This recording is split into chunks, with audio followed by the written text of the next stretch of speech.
Sifat dasar diskriminasi harga adalah praktek perusahaan untuk menetapkan biaya yang berbeda kepada produk atau layanan yang sama kepada pembeli yang berbeda.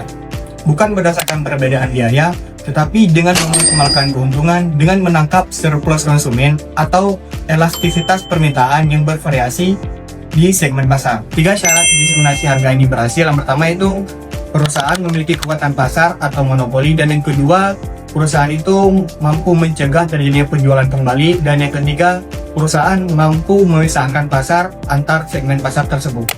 Jenis-jenis diskriminasi harga. Jenis-jenisnya itu ada 3. Yang pertama, diskriminasi harga tingkat pertama. Diskriminasi harga tingkat pertama terjadi ketika penjual menetapkan harga maksimum yang tersedia di pasar setiap pembeli untuk suatu produk atau layanan. Dikenal juga sebagai penetapan harga yang dipersonalisasi. Bentuk penetapan harga ini bertujuan untuk menangkap seluruh surplus konsumen. Dan yang kedua, ada diskriminasi harga tingkat kedua. Dalam jenis diskriminasi harga ini, penetapan harga bervariasi berdasarkan jumlah yang dikonsumsi atau versi produk yang dibeli. Alih-alih menetapkan harga yang berbeda untuk setiap konsumen, diskriminasi harga tingkat kedua menawarkan serangkaian pilihan harga dan memungkinkan konsumen untuk memilih sendiri. Dan untuk yang ketiga, ada diskriminasi harga tingkat ketiga. Ini adalah di mana kondisi bentuk diskriminasi harga yang paling umum, di mana penjual membagi pasar menjadi beberapa segmen dan menetapkan harga yang berbeda-beda. Ini biasanya didasarkan pada karakteristik yang mudah diidentifikasi seperti usia, lokasi, atau pekerjaan. B. Sifat dasar diskriminasi harga. Produk yang sama namun harga yang berbeda, dan di mana barang atau jasa yang identik dijual kepada konsumen berbeda dengan tingkat harga yang tidak sama. Yang kedua yaitu ada tujuan memaksimalkan keuntungan, yang dimana produsen ingin menetapkan surplus konsumen sebanyak mungkin agar laba perusahaan meningkat. Yang ketiga yaitu ada keuntungan pada eksklusivitas permintaan, yang dimana kelompok konsumen dengan permintaan lebih intensif agar dikenakan harga lebih tinggi. Sedangkan konsumen dengan permintaan elastis diberi dengan harga yang lebih rendah. Yang keempat yaitu tidak ada perbedaannya biaya produksi, yang dimana perbedaan harga bukan karena biaya produksi yang berbeda, melainkan semata strategi pasar. Yang kelima yaitu melakukan pemisahan pasar, yang dimana produsen harus bisa memisahkan pasar misalnya berdasarkan lokasi, waktu, dan karakteristik konsumen agar tidak terjadinya arbitrasi atau pelaku pasar murah lalu dijual ke pasar yang lebih mahal. Pengaruh diskriminasi harga. Praktik penjualan barang atau jasa yang identik dengan harga berbeda kepada pembeli yang berbeda tanpa didasarkan pada perbedaan biaya produksi. Faktor-faktor utama: kekuatan pasar atau market power.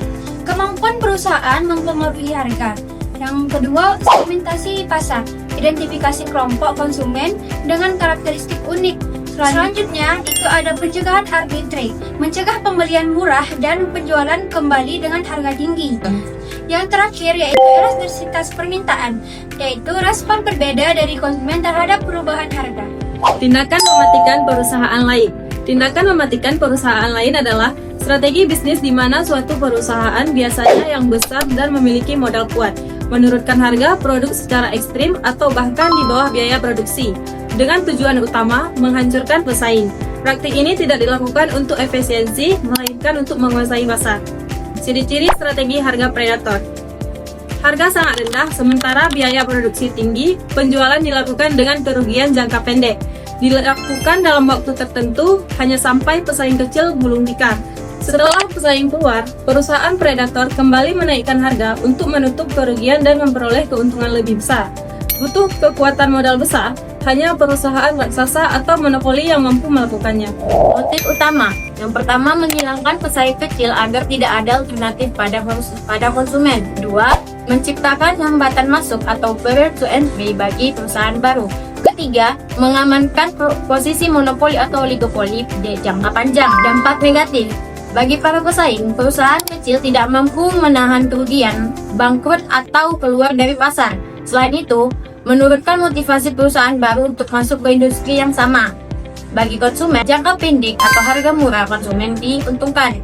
Kedua, jangka panjang setelah pesaing hilang, harga dinaikkan lebih tinggi dari sebelumnya karena monopoli sehingga konsumen justru dirugikan. Yang terakhir, bagi pasar atau perekonomian. Pertama ada menurunkan tingkat persaingan sehat.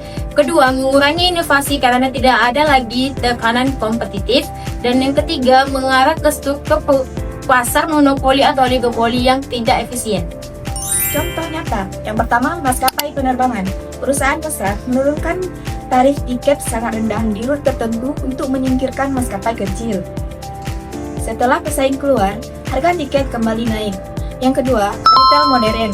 Supermarket besar menjual produk pokok dengan harga banding, sementara warung kecil tidak sanggup mengikuti atau warungnya tutup.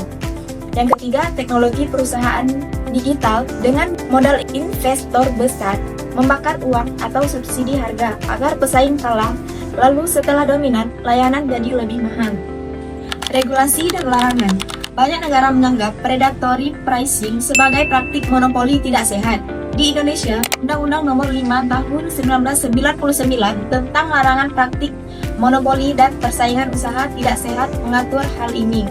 Komisi Pengawas Persaingan Usaha atau KPPU berwenang menindak perusahaan yang menggunakan strategi harga predator.